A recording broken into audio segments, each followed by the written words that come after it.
Baking में अक्सर हमारे साथ ऐसा होता है कि पूरी मेहनत और उम्मीदों के बाद भी केक वैसा नहीं बन पाता जैसा हमने सोचा था। कभी वो एकदम चपटा हो जाता है तो कभी ऊपर से फट जाता है।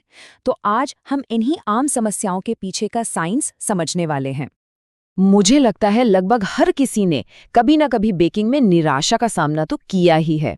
वो एक चपटा केक या जला हुआ क्रस्ट देखकर जो दिल टूटता है ना, वो हम सब जानते हैं। चलिए आज इन गड़बड़ियों को ठीक करने के सारे राज जानते हैं। तो चलिए शुरुआत करते हैं।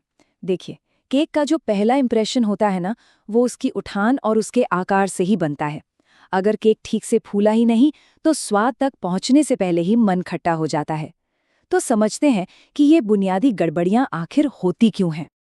सबसे आम दिक्कतों में से एक है केक का ठीक से न फूलना। जब केक ओवन से एकदम सपाट या बीच में से धंसा हुआ निकलता है तो बहुत ही निराशा होती है। तो सवाल है, ऐसा होता क्यों है?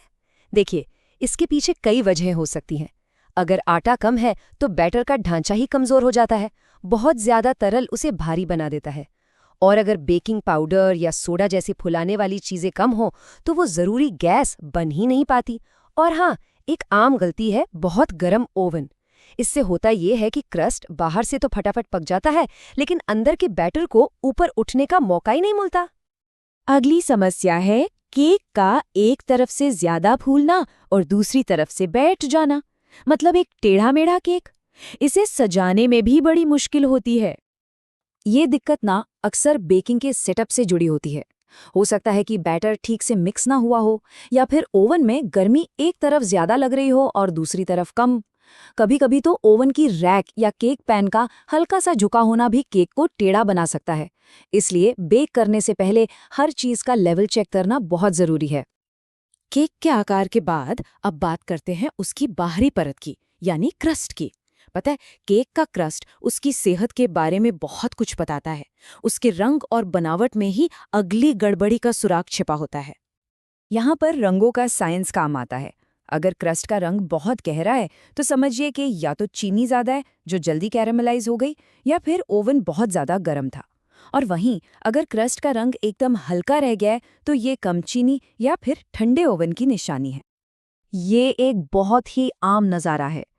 केक ऊपर से किसी ज्वालामुखी की तरह फट जाता है। दिखने में ये भले ही खराब लगे, लेकिन ये हमें ये बताता है कि अंदर कुछ बहुत तेजी से हुआ है। क्रस्ट तब फटता है जब केक बहुत तेजी से फूलता है। ऐसा अक्सर तब होता है जो बैटर बहुत गाढ़ा हो, मतलब आटा ज्यादा या तरल कम, या फिर अवन बहुत ज्यादा गर्म हो जो बाहरी परत को तो जल्दी से पका देता है, जबकि अंदर का हिस्सा अभी भी फूल रहा होता है और उसे बाहर निकलने की जगह चाहिए होती है। अच्छा, अब बाहरी हिस्से से अंदर की ओर चलते हैं, यानी केक की आत्मा तक, उसकी बनावट या टेक्सचर तक। एक अच्छा केक एकदम मुलायम और हवादार होना चाहिए, है ना? क्या कभी ऐसा केक खाया है जो स्पंजी होने के बजाय एकदम भारी और दबा दबा सा महसूस हो? ये एक और आम समस्या है जो बेकिंग के पूरे बैलेंस को बिगाड़ देती है। एक भारी केक अक्सर इंग्रेडिएंट्स के गलत अनुपात का ही नतीजा होता है। बहुत ज्यादा तरल, चीनी या फैट, ये सब बैटर को वजनी बना देते हैं।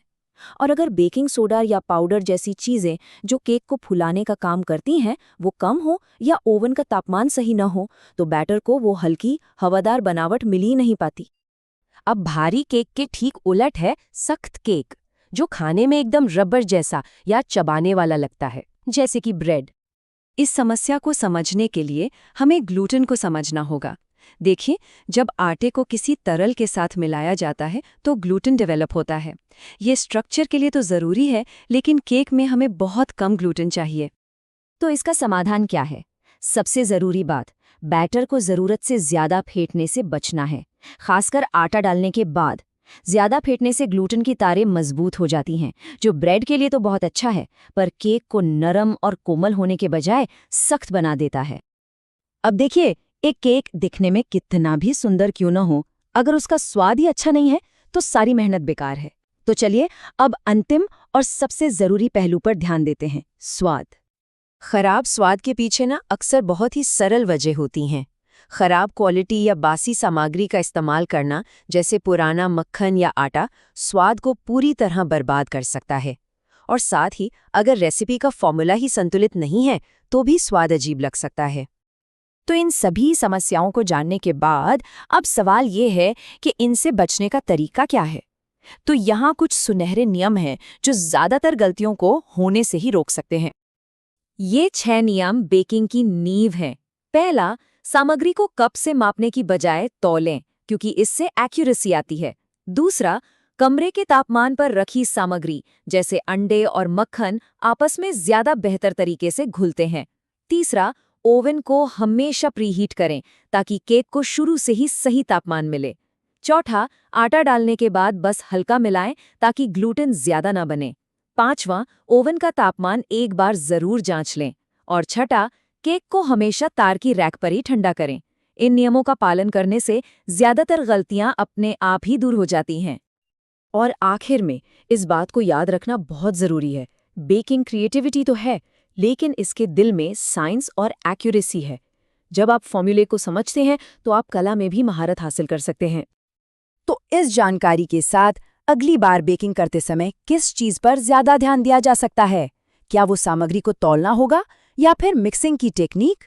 हर गलती सीखने का एक नया मौका है।